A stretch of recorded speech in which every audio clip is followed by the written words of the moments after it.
Muito bem, estamos começando a partir de agora mais um podcast, Tá em Alta Podcast, um dos podcasts de maior alcance aqui de Maringá. Nós temos a alegria de estar conversando, estamos numa série, inaugurando essa série, conversando com empresários, empreendedores de destaque aqui em Maringá. Hoje nós iremos conversar com Douglas Gonçalves. Ele está à frente de uma das melhores pizzarias aqui de Maringá, que é a Stella de Itália. É multi-empreendedor, vai estar falando um pouco da história, um pouco das novidades, um pouco aí desse case, né, que ele trouxe, que conseguiu aí, em tempo recorde, conseguir uma expressão muito significativa. Gostaria de agradecer por ele ter topado o convite. Douglas, seja bem-vindo aí ao Tá em Alta. Primeiramente, muito obrigado pelo convite, Altair. Estou muito feliz de estar aqui. E vamos contar um pouquinho da história, da trajetória e das novidades aí da pizzaria Stella de Itália, né? Legal. O que é interessante, viu, Douglas? Hoje tava uma correria, né? Hoje de manhã você tava fazendo uma palestra ali com o pessoal do Isso, BNI. Altair. Hoje foi o dia da minha apresentação. A gente palestrei lá no BNI, né? Foi bem legal, bem interessante. Contando também um pouco o nosso crescimento, da forma como é que a gente trabalha. E contando o procedimento da pizzaria, né? Como é que tá o andamento. Então foi bem legal, tá bem corrido esses dias, mas é disso que a gente gosta, né? Legal, aquela canseira positiva, né? Bacana. Assim, o que é legal e interessante assim entender de você, você é gastrônomo também, né? Exato, fiz gastronomia lá no Certo. Acre, né? Sim. E participei de alguns eventos lá, eu fazia parte de um grupo lá de gastrônomos, participei do Enchefs lá no Acre, que é um evento bem legal, que é a gastronomia o Oscar da gastronomia, né? Lá, Legal. você participa do evento no Acre, você ganhando lá, você vira embaixador do Acre. Depois você vai pro regional. Se você ganhar no regional, você vira embaixador gastronômico brasileiro, cara. É muito Nossa, que interessante. legal, cara. E também fiz parte lá do Assadores da Amazônia.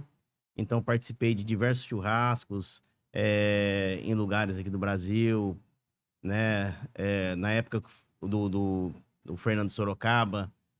Então, bem interessante essa trajetória aí. Fui sushi man em São Paulo. E é isso, E gente. é Sempre forte busquei esse nicho de da gastronomia. gastronomia, né? E é forte assim lá na região a questão gastronômica? Como que é? Então, no Acre é bem forte. Por quê? Porque a gastronomia lá tem muita diversidade de produtos. Por exemplo, eu sempre costumo dizer aqui do jambu, né? Lá eu elaboro também uma cachaça de jambu, que é produção minha lá. Mas eu faço mais para os amigos mesmo, né? Aí começou a ganhar engajamento. Teve um tempo que eu comecei vender ela, começou a ter muito engajamento ela, e comecei a vender, né? Só que aí começou a atrapalhar um pouco nos negócios, aí eu comecei a deixar ela um pouco de canto. Hoje eu trago mais pros amigos e tal, mas é bem interessante. Tem o jambu, aí tem o açaí, que é nativo de lá mesmo, aí cupuaçu. Então é muito rico lá de diversidade de produtos, né? Legal, interessante. E essa área de gastronomia, você entrou por influência mais da família ou algo que você mais se identificou assim? Na verdade, essa área da gastronomia, cara, começou por necessidade, digamos. Comecei por volta ali dos 13 anos de idade.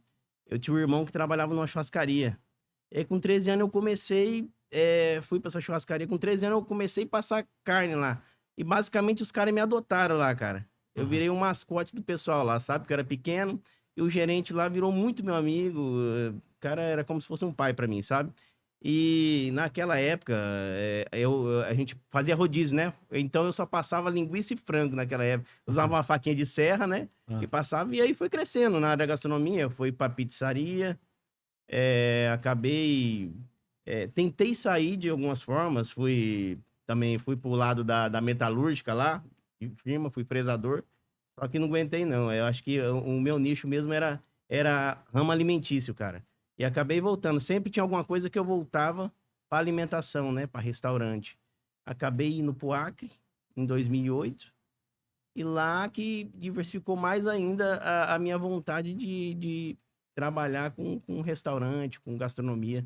Gastronomia. E aí tu chega dentro de um cenário que é uma gastronomia italiana, né? Que daí entra, claro, né? Uma vertical ali que no caso seria a pizza, né?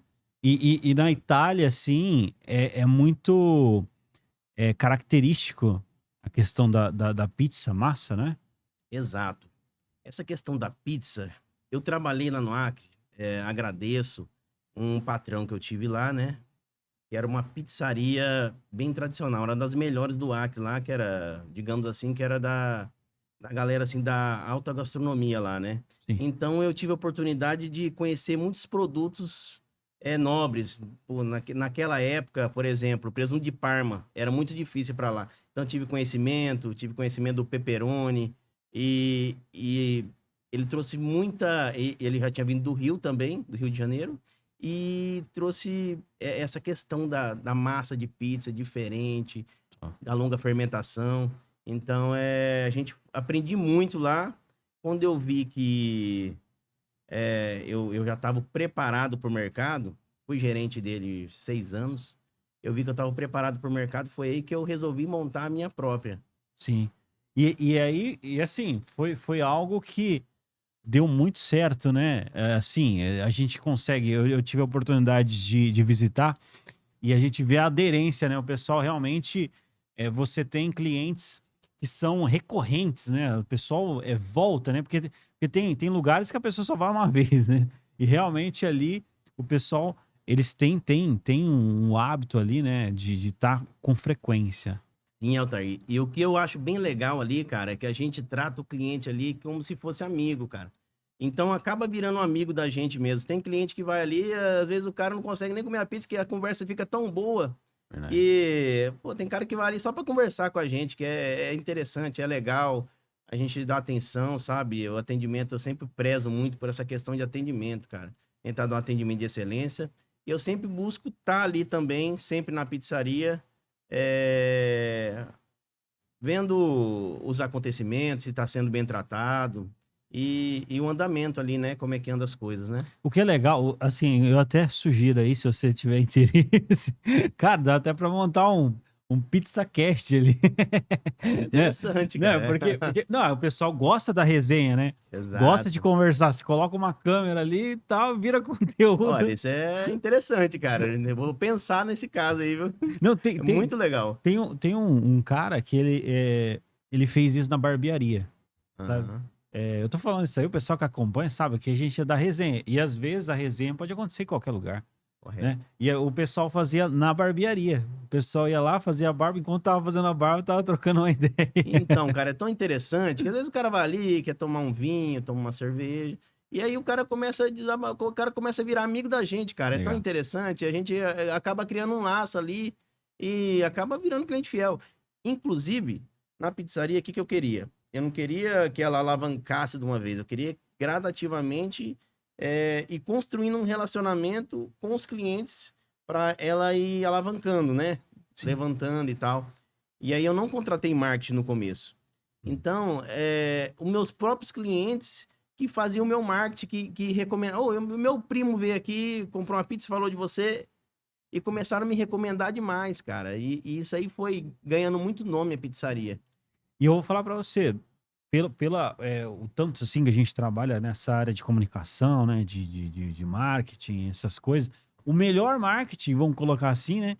É o cliente falar de você. Porque a partir do momento que ele falou, significa que já a questão da confiança já aconteceu, tudo isso. E é um selo de qualidade, né? Exatamente, Altair. O que eu costumo dizer que é uma referência qualificada. Porque o cara já conhece, já confia no cara que já conhece ele, fala, pô, o cara está falando que é boa, eu vou. Então a chance do cara aí é muito maior. Muito maior. E o que é legal, e puxando esse gancho, né? Vocês ganharam uma das melhores pizzarias de Maringá com votação popular, e a votação popular tem essa característica, né?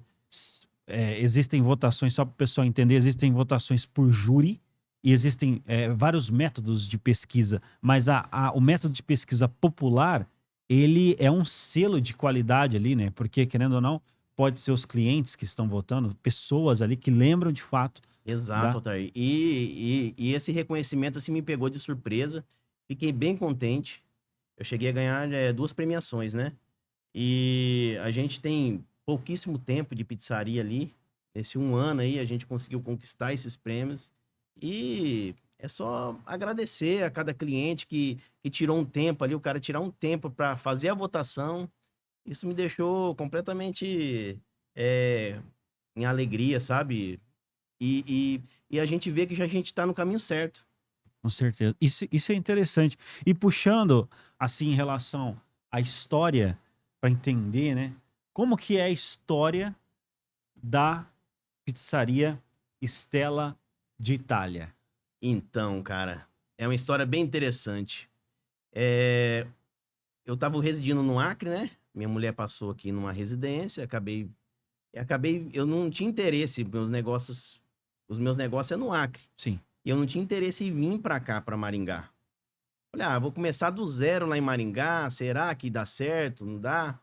E acabei vindo pra cá passear, fiquei 2 meses aqui, com meus filhos nas férias, e acabei me apaixonando pela cidade de Maringá, cara.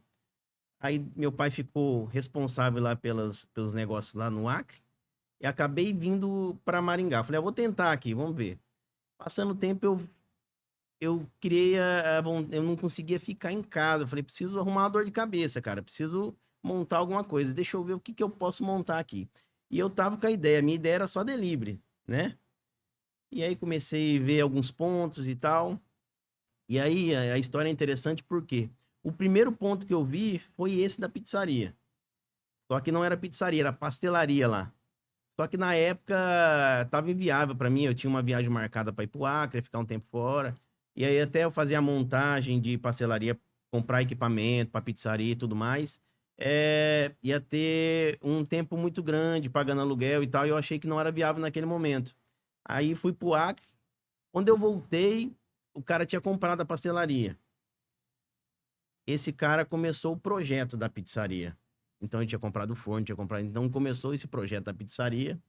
Foi aí que eu entrei, só que aconteceu uns problemas na vida dele e tal, e o pai dele acabou falecendo, e, e ele acabou tendo que vender a pizzaria. Mas o interessante é o seguinte, eu sempre via aquele ponto e falava, nossa, que o cara montou que negocinho bacana, é o que eu queria, né? Pizzaria.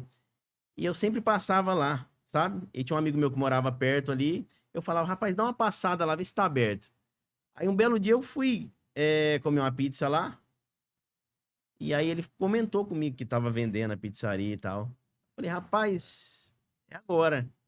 Aí acabei, no dia que eu fui lá, acabei fechando negócio com ele. Então acredito eu que é coisa de muita oração da gente também, sempre buscando o melhor resposta de negócio, né? E aí acabou acontecendo era pra ser aquele lugar, sabe, cara? Legal, cara. Deus Legal. preparou pra mim, assim, eu senti que aquele era pra ser aquele lugar ali e foi do jeito e já peguei preparado basicamente ali, só moldei ali, botei do jeito que eu queria fazer e tal. Queria deixar um pedacinho da Itália aqui, ali, sabe, cara? Sim. E essa é a sensação, né? Pessoal, eles entram lá, tem essa percepção, né? Quem já foi para a Itália ou quem pretende ir, é interessante conhecer para ter essa sensação, né? Isso, exatamente. Eu tenho muitos clientes hoje que vêm de fora. E geralmente eles sempre me perguntam, mas tu já foi na Itália? Tu morou lá? Porque é muito parecido algumas coisas, né? Algumas peculiaridades ali.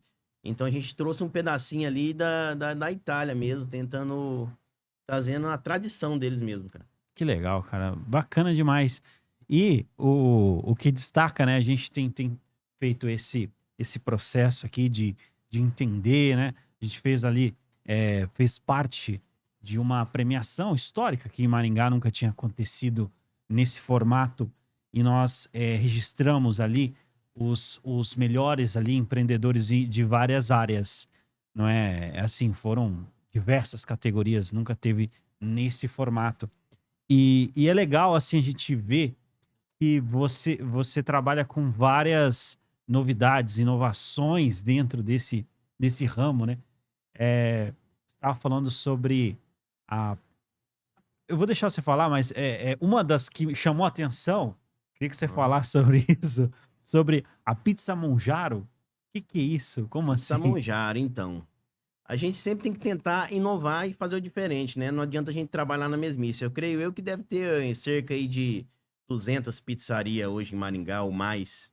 Então você tem que fazer alguma coisa que seja diferente, que chame atenção.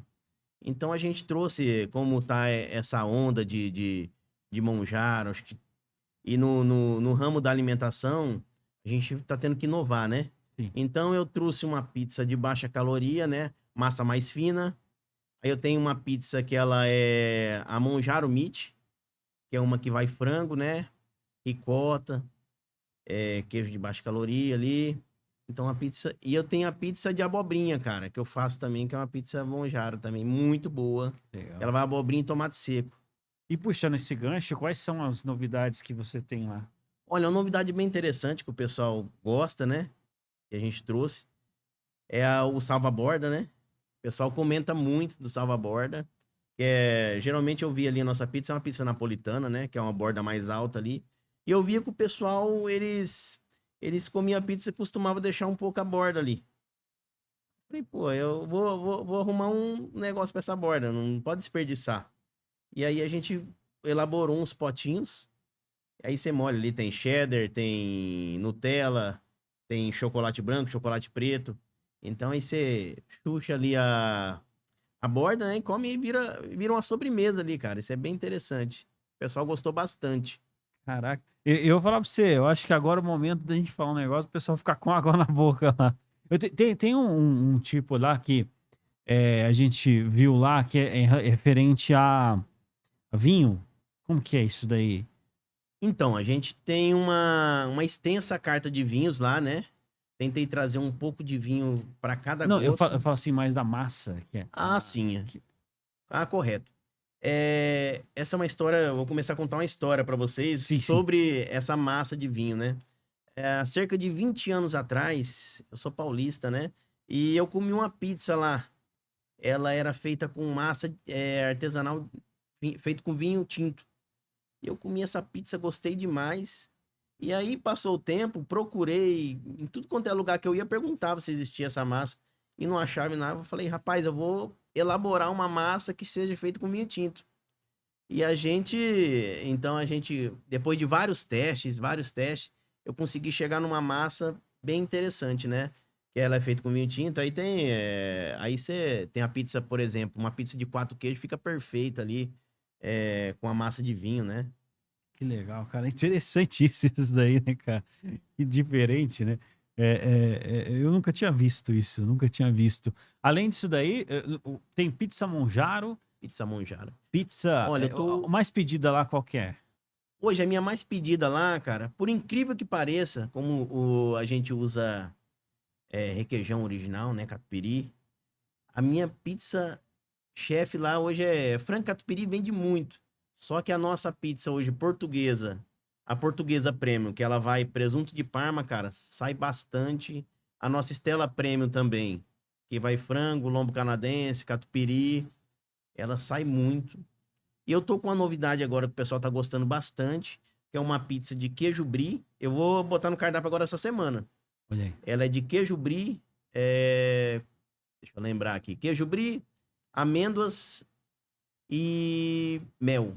Olha aí, Então cara. ela é muito boa, cara. Ficou um sabor assim, uma explosão de sabor. Sensacional. Você Interessante, né, cara? Isso é bacana, assim. Inclusive, daqui uns dias a gente vai. A gente poderia, né, ter colocado umas pizzas aqui, da galera já via, né? É bom, né? Fazer um Exatamente, até podcast. trazido mesmo. Mas, cara, mas vai mostrar as imagens depois da pizza. No caso ali, na sua trajetória, empreendedor, qual que foi o momento, assim, que você acredita que foi o mais desafiador, né? E depois a gente vamos entrar para conselhos pro pessoal que tá começando. Altair, então, o mais desafiador é o começo de tudo. Você começar ali basicamente do zero. Os meninos achavam até que eu falava, esse cara é doido, rapaz, porque às vezes no começo ali a gente vendia ali, supor, 2 pizzas. Teve dia de vender 2 pizzas ali na terça-feira, quarta-feira. E aí os caras falavam, "Ô, poxa vida, né? Tá devagar e tal. Como é que vão ficar no final do mês e tal?" Eu falava pros caras, calma, rapaz, calma que aqui é gradativamente. Vocês vão ver que isso aqui vai ficar bom, cara. E é acreditar. Você tem que acreditar no teu produto, cara. Eu sei que eu vendo um produto bom e eu acredito muito nele. Eu sei, não tem por que dar errado. Entendeu? Aí, gradativamente foi entrando no movimento e tal. Mas o começo é desafiador. Mas todo empreendedor tem que entender que ali, a tua média ali é pelo menos 6 meses ali para o crescimento do teu negócio. Enquanto isso aí, é ali uma média ali, empurrando com a barriga ali. Se você ficar empatado ali, tá ótimo.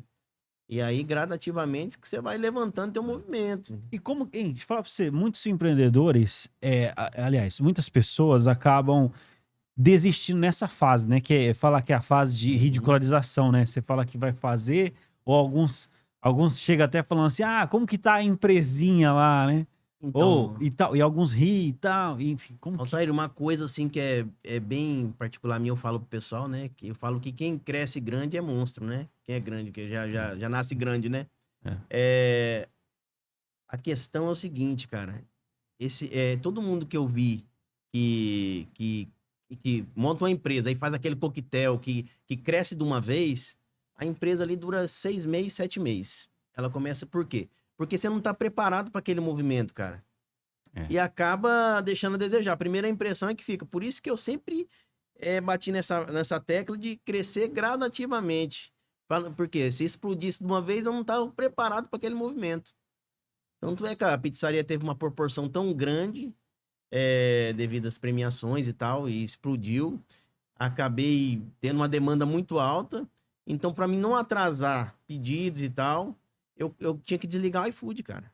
Eu É. desligava o iFood porque senão eu não conseguia entregar um produto para o pessoal. E como eu trabalho com pizza de longa fermentação, teve um dia em específico que deu 10 horas da noite, começando a chegar cliente e tinha acabado minha massa.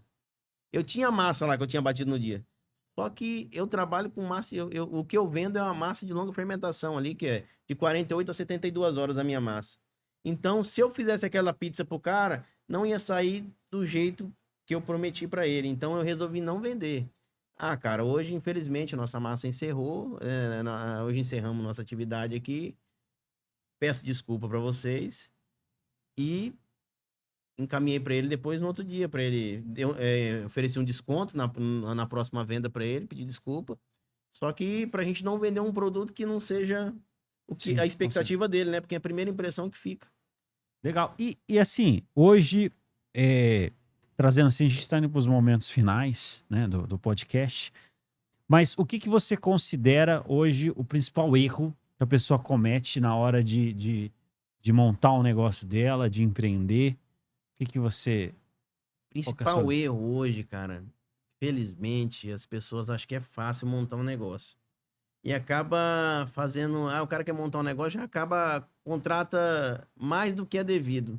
Sendo que ele que tem que fazer aquele serviço. No começo você tem que ser o primeiro a chegar e o último a sair, cara. E as pessoas não conseguem entender isso. E acaba vindo uma folha de pagamento ali que você não, Não aguenta. não aguenta. Aí vem imposto. Então, o maior erro, acho que hoje, é do empreendedor, o cara que abre um negócio, é ter calma e trabalhar. Constância ali e não desistir do negócio. É difícil empreender no Brasil? É complicado, rapaz. Mas não é impossível. Eu também vim do zero. E hoje, graças a Deus, hoje tem as empresas e tal. Que nem você está colocando. Uma vez eu ouvi falar que o avião ele só decola porque ele coloca toda a força no começo ali, né? Porque depois ele, Exatamente. ele só mantém, né, o voo, né? Vamos colocar Então, assim. eu costumo dizer, hoje, graças a Deus, assim, hoje eu tenho 4 empresas, né? Aí você começa a ficar viciado em CNPJ. É. Todo ano você quer abrir um, né? Sim. E o que acontece? O que eu tive conhecimento, assim, o que eu aprendi com isso? Hoje eu abro a empresa, entendo como é que ela funciona, fico dentro dela, entendo ali, fico um ano ali, por exemplo, faço ela rodar. Depois de um ano, quando ela estiver andando sozinha, você tem aquele funcionário que é o melhor funcionário, ou senão você contrata um gestor para tomar conta do teu negócio ali, ó. Esse aqui anda assim, assim, assado. Você mostra um modelo de negócio para ele, esse aqui tá andando e tal, então você entrega o negócio andando, só que você tem que estar perto todo momento. Então, basicamente, hoje, uma empresa começa a dar, nunca vai dar todos os problemas, mas você começa a dar problema aqui, você vai para lá, resolve. Dá problema na outra. Então, geralmente eu sempre tô em todos os cantos, assim, né? Legal. Então, viajo bastante por causa disso. Eu sempre tô resolvendo problema hoje, né, das empresas. Mas, basicamente, ela já... Você cria um método ali para ela andar sozinha. A empresa não pode ser dependente de você. Interessante. E assim, só perguntando só sobre um detalhe da pizzaria, específico da pizzaria, vocês só atendem lá ou vocês atendem também eventos, enfim, externo? Então, Atay, hoje a gente tá com o iFood, aí tem o nosso programa também que a gente atende lá da Stella, né, o nosso aplicativo. Temos atendimento ao público lá na pizzaria também. Inclusive, a gente hoje está trabalhando com eventos, né? Casamentos, festas. Então, fecho muito com assessores de eventos. Então, a gente consegue levar a pizzaria até o teu aniversário, tua comodidade. E você consegue ter mais tempo com os teus convidados. É tipo assim, a pessoa, seja casamento, seja evento corporativo, seja debutante e tudo mais, contratou, você disponibiliza toda a equipe ali para... Exatamente. Aí você não tem trabalho com nada. E você consegue dar mais atenção aos seus convidados, entendeu? A gente tenta sempre manter limpinho também onde a gente trabalha ali e tal. O pessoal tem gostado bastante dos eventos que a gente faz e a diferenciação dos nossos produtos, né? A nossa pizza que a gente faz lá. O pessoal Sensacional. gosta bastante. Sensacional, bacana demais. E como que o pessoal pode continuar esse assunto? Inclusive, gostaria de agradecer pela presença aí, por ter compartilhado aí. A gente vai soltar esse episódio depois dos cortes, a galera gosta dos cortes. Olha, Thaí, eu quero que o pessoal acompanhe lá, quem não acompanha, Stella de Itália Oficial, ao nosso Instagram. Acompanha lá, você vai ter todas as novidades. Tudo que tiver de novidade da Stella, a gente vai estar postando mais stories ali, vai estar falando mais da história, da pizza e bastante curiosidades ali. Vamos Legal. estar mais ativos agora lá no Instagram. Muito bem, então conversei aqui com Douglas Gonçalves, da pizzaria Stella de Itália. Ele não só está à frente da pizzaria, mas vários empreendimentos que ele comentou aqui com a gente. Gostaria de agradecer, Douglas. Muito obrigado pela sua participação aí. Eu que agradeço, muito obrigado. E eu reforço, siga a gente lá no Instagram, Stella de Itália Oficial. Show de bola. Maravilha, nós agradecemos todos os nossos apoiadores. Muito obrigado a todas as pessoas que colaboram aqui. E o Tá em Alta é isso. Se tá em alta, tá aqui. Eu me chamo Walter Godoy e este foi mais um Tá em Alta Podcast.